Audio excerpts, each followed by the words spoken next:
మీ నియోజకవర్గంలో మీరు ఎక్కువ నియోజకవర్గానికే ఎక్కువ కేటాయిస్తున్నారు సమయాన్ని. అక్కడ ఆల్రెడీ ఇచ్చినటువంటి హామీలు కూడా నెరవేర్చుకుంటూ పోతున్నారు. ప్రజలు ఏం కోరుకుంటున్నారు అసలు? అంటే గతంలో సంక్షేమం మీదే ఎక్కువ గత ప్రభుత్వం అంతా నడిచింది. సంక్షేమాన్ని కోరుకోవట్లేదు అనేటువంటిది ప్రజలు ఇచ్చినటువంటి మ్యాండేటరీ. ఇప్పుడు ప్రజలు అభివృద్ధి కావాలా, సంక్షేమం కావాలంటే ఏం కోరుకుంటున్నారంటే ఏం చెప్తారు సార్? సంక్షేమంతో అభివృద్ధితో కూడిన సంక్షేమాన్ని కోరుకుంటున్నారు. Last time to some extent సంక్షేమం ఉంది, టు సమ్ ఎక్స్టెంట్. బట్ అప్పుడు పబ్లిసిటీ ఎక్కువ, ఇచ్చింది తక్కువ. యాక్చువల్గా government of India extraordinary schemes ఉన్నాయి. కొన్నిటికి 30%, కొన్ని 40%, కొన్ని 50% స్టేట్ కంట్రిబ్యూషన్ ఇవ్వాలి. మెజారిటీ ఆఫ్ ది గవర్నమెంట్ స్కీమ్స్కి డబ్బులు మార్జిన్ మనీ కట్టలేక జగన్మోహన్ రెడ్డి ఎత్తేసాడు. సో అది బిగ్గెస్ట్ బ్లండర్. కొన్ని గవర్నమెంట్ స్కీమ్స్కి టైటిల్ మార్చి ఈయన పేరు మీద పబ్లిసిటీ చేసుకుని ఈయన ఇచ్చుకున్నాడు. సో నిజంగా జరిగిన సంక్షేమం చాలా తక్కువ. మనం స్ట్రిక్ట్గా గవర్నమెంట్ ఆఫ్ ఇండియాలో ఉన్న స్కీమ్స్ అన్నీ ఇంప్లిమెంట్ చేస్తే రాష్ట్ర ప్రభుత్వం ఎక్సెప్ట్ ఓల్డ్ ఏజ్ పెన్షన్ తప్ప ఇంకేమీ పెద్దగా చేయక్కర్లా. అసలు హెల్త్కి గవర్నమెంట్ ఆఫ్ ఇండియా స్కీమ్స్ అన్నీ కూడా కరెక్ట్గా మనం మార్జిన్ మనీ పే చేసి వాడుకుంటే national health machine, Ayushman Bharat, ఆ స్కీమ్స్ అన్నీ సక్రమంగా ఒళ్ళు దగ్గర పెట్టుకుని పనిచేస్తే, ఇంప్లిమెంట్ చేస్తే you can do wonders without this kind of publicity. మంచి సంక్షేమ పథకాలు కేంద్రం రాష్ట్రం కోఆర్డినేషన్ తోటి ఉన్నాయి. అవే చక్కగా ఇంప్లిమెంట్ చేస్తే ప్రజలు they will be very happy. అంటే ఈ టైటిల్స్కి అలవాటు పడిపోయారు జగన్మోహన్ రెడ్డి దెబ్బకి.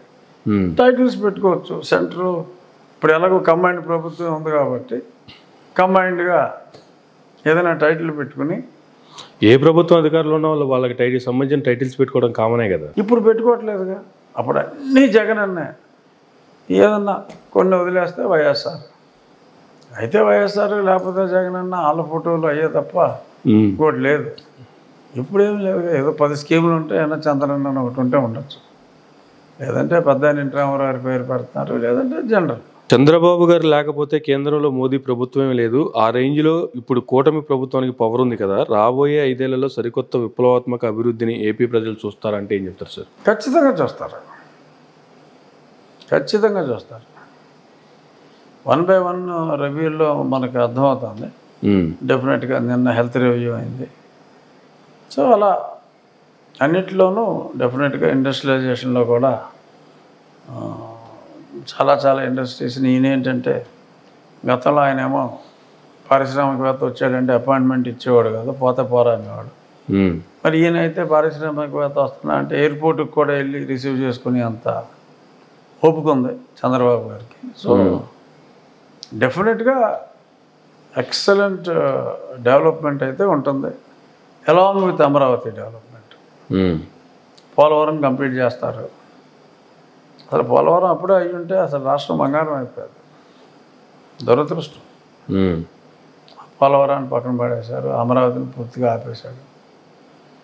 అలా నెగిటివ్ కార్యక్రమాల వలన దెబ్బతిన్నాం. పోలవరానికి సంబంధించి కూడా గత ప్రభుత్వం అంత ముందు ఉన్నటువంటి టీడీపీ ప్రభుత్వం మీద నిందలేసింది. ఇప్పుడు మరలా కూటమి ప్రభుత్వం వచ్చిన తర్వాత వైసీపీ మీద నిందలేస్తుంది. అసలు ఎవరి జాప్యం వల్ల ఎంత లేట్ అవుతుంది అంటే ఏం చెప్తారు సార్? ఏ ప్రభుత్వం వల్ల ఎక్కువ దానికి లాస్ జరిగింది? లేదంటే డ్యామేజ్ చేసింది వైసీపీయే. డ్యామేజ్ చేసింది 100% వైసీపీ ప్రభుత్వం, అందులో డౌటే లేదు. ఆ కాంట్రాక్ట్ని మార్చడం అదంతా అన్వాంటెడ్ ఎక్సర్సైజ్. దానివల్ల ఇంకో 2,500, 3,000 కోట్లు, 800 సేవ్ అయిందంటే 3,000 కోట్లు ఎక్కువ అయింది. ఇప్పుడు ఆ మార్చకుండా ఉంటే ఆ డయాఫ్రమ్ వాల్ దెబ్బతిని ఉండేది కాదు. ఇప్పుడు డయాఫ్రమ్ వాల్కి 1000 కోట్లు అవుతుంది అంటున్నారు. సో ఇదంతా కేవలం ఒక వ్యక్తి అనాలోచిత ఆలోచనల వలన జరిగిన డ్యామేజ్ రాష్ట్రానికి. కానీ వైసీపీ డ్యామేజ్ చేసిందని చెప్తుంటే వీళ్ళేమో పవర్ పాయింట్ ప్రజెంటేషన్లే చెప్తూ ఉన్నారు కదా, ఎక్కడ బాగు చేసాము, ఎక్కడ బాగు చేయలేదు, ఎంత వర్క్ కంప్లీట్ అయింది వీళ్ళ హయాంలో అనేటువంటిది. అసలు జరిగిందంతా చంద్రబాబు నాయుడు గారు ఉన్నప్పుడు చేసిందే. ఆల్మోస్ట్ 72%. ఆ తర్వాత 5 నుంచి 6% వైఎస్ఆర్ గవర్నమెంట్ వచ్చిన తర్వాత వైసీపీ ప్రభుత్వం వచ్చిన తర్వాత జరిగింది. ఉమ్. అందులో బోల్డ్ డ్యామేజ్లు. సో ఎక్కడ ఒక ఆలోచన లేదు, ప్రణాళిక లేదు. ఊరికే అసలు కనీస అవగాహన లేకుండా మంత్రులను ఇవ్వటం. వాళ్ళేమో అసలు ఇది అసలు నాకే అర్థం కావట్లేదు, అసలు పోలవరం ఎప్పుడవుతుందో అసలు చెప్పలేమని వాళ్ళు మాట్లాడతాం. శ్రద్ధ లేదు బేసిక్గా ఆ ప్రభుత్వంలో. ఎందుకంటే అతను మొదలు పెట్టాడు కదా, చూద్దాంలే అన్నట్ట. మరి ఎందుకనో చూపెట్టవలసినంత శ్రద్ధ అయితే చూపెట్టాల పోలవరం మీద.